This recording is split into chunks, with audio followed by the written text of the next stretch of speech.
रामपुर जंगल की बात है। जंगल में अभी बारिश हो रही थी। टूनी चिड़िया के दोनों बच्चे बहुत डरे हुए थे। उनकी माँ खाने की तलाश में घर से बाहर गई थी। बच्चों ने पहली बार बारिश देखी थी। उन्हें पता नहीं था कि बारिश के समय पर क्या करना चाहिए। भैया अंदर आ जाओ, बाहर खतरा हो सकता है। माँ ने कहा है कि मेरे आने तक घर से बाहर नहीं निकलना। अरे मैं बाहर झाँक कर देख रहा था कि ये आवाज कहाँ से आ रही है। मैंने देखा कि आसमान से बहुत सारा पानी नीचे गिर रहा है। कुछ भी हो भैया, लेकिन तुम माँ के आने तक बाहर मत जाना। टिल्लू के बहुत समझाने पर टीकू नहीं माना और बाहर चला गया। और इधर टिल्लू को अपने माँ का इंतजार करने के सिवा कोई और रास्ता नहीं था। इधर टूनी चिड़िया बारिश से बचने के लिए पेड़ के डाली पर रुकी हुई थी। उसे भी अपने बच्चों की बहुत चिंता हो रही थी। मेरे बच्चे ठीक तो होंगे ना? बारिश शुरू होकर भी बहुत समय हो गया है। मुझे जल्द से जल्द अपने बच्चों के पास जाना होगा। वो बहुत डरे हुए होंगे। इधर बारिश रुकने का नाम नहीं ले रही थी। कालू कौवा तेज बारिश में अपने घर की तरफ जा रहा था। तभी उसे टूनी चिड़िया एक पेड़ पर बैठी दिखाई देती है। वो उसके पास चला जाता है। अरे टूनी, तुम यहाँ? तुम अभी तक घर नहीं गई? इसका मतलब तुम्हारे बच्चे घर पर अकेले होंगे। हाँ कालू भैया, मुझे मेरे बच्चों की बहुत चिंता हो रही है। टूनी, मैं तुम्हें डराना नहीं चाहता, पर तुम्हें बताना ये बहुत जरूरी है। सुना है एक खतरनाक चीलों का झुंड हमारे जंगल में घुस आया है। हाँ कालू भैया, मुझे पता है, इसलिए मैं घर जा रही थी। लेकिन बारिश के कारण मैं ज्यादा उड़ नहीं पा रही हूँ। हाँ टूनी, लेकिन वो सुरक्षित रहेंगे तो अच्छा है। नहीं तो तुम एक काम करो, हम दोनों चलते हैं मिलकर, और जितनी तेज हो सके उतना तेज चलते हैं। जो होगा देखा जाएगा।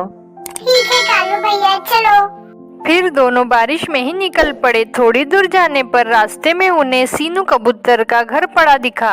वो देखो टूनी, सीनू कबूतर का घर पड़ा है। अरे हाँ कालू भैया, शायद बारिश के कारण सीनू कबूतर का घर गिर गया है। लेकिन सीनू कबूतर कहाँ है? शायद नई जगह की तलाश में गया होगा बेचारा। चलो हम जल्दी चलते हैं। चलते चलते जाने पर थोड़ी दूर पर उन्हें सीनू कबूतर एक पेड़ की डाली पर बैठा दिखाई दिया। अरे सीनू कबूतर, तुम यहाँ कैसे हो? हमने देखा तुम्हारा घर गिरा हुआ था। हाँ कालू भैया, देखिए ना, बारिश के कारण मेरा घर टूट गया। अब मैं कहाँ जाऊँगा, कहाँ रहूँगा? मुझे तो कुछ समझ नहीं आ रहा है। अच्छा हुआ मैं घर टूटने से पहले बाहर आ गया, नहीं तो आज मैं नहीं बचता। तुम टेंशन मत लो सीनू, कोई ना कोई रास्ता जरूर निकलेगा। देखेंगे टूनी, सब भगवान के हाथ में है। लेकिन ये बारिश रुकेगी तब तो कुछ हो पाएगा। अच्छा ये बताओ, तुम यहाँ हो तो तुम्हारे बच्चे घर पर अकेले होंगे। अरे बाप रे, इतनी तेज बारिश और बच्चे अकेले। हाँ ना सीनू, वही तो, बच्चों के लिए ही हम इतनी तेज बारिश में घर जा रहे हैं। पता नहीं वो कैसे होंगे, मुझे बहुत चिंता हो रही है। ठीक है, तो फिर मैं भी तुम लोगों के साथ चलता हूँ। फिर तीनों मिलकर निकल पड़े। थोड़ी ही देर में पहुंच गए। पहुंचते ही जो उन्होंने देखा तो उनकी आंखें फटी की फटी रह गई। उन्होंने देखा कि टूनी चिड़िया का छोटा बेटा ही था और बहुत डरा हुआ था और बहुत बहुत रो रहा था। कालू भैया, ये सब क्या हो गया मेरे बच्चों के साथ? उनकी ये हालत हो गई, मुझे देखी नहीं जा रही है। मेरा एक ही बच्चा है, एक बच्चा कहाँ चला गया भैया? टूनी, मुझे लगता है शायद तुम्हारा बेटा अब नहीं रहा इस दुनिया में। नहीं नहीं कालू भैया, ऐसा मत कहिए। बेटा टिल्लू, टिक्कू कहाँ है? बताओ ना बेटा। माँ, मैंने भैया को रोकने की बहुत कोशिश की, लेकिन भैया बोले कि मैं जाके देखता हूँ कि बाहर आवाज कैसी आ रही है। भैया गए तो आए ही नहीं। माँ, मैंने उन्हें बहुत समझाया, बहुत रोकने की कोशिश की, लेकिन वो नहीं माने। हे भगवान, ये सब क्या हो गया और कितनी परीक्षा लेंगे अब हमारी? टूनी, जाने दो, तुम्हारा एक बेटा तो बच गया है और तुम्हारा घर भी सही सलामत है। ये भी तो ईश्वर का करिश्मा ही है।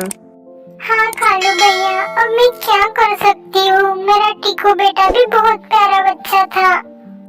फिर कुछ ही दिनों में बारिश रुक गई और टूनी चिड़िया अपने एक ही बेटे के साथ अच्छे से जीवन गुजारने लगी।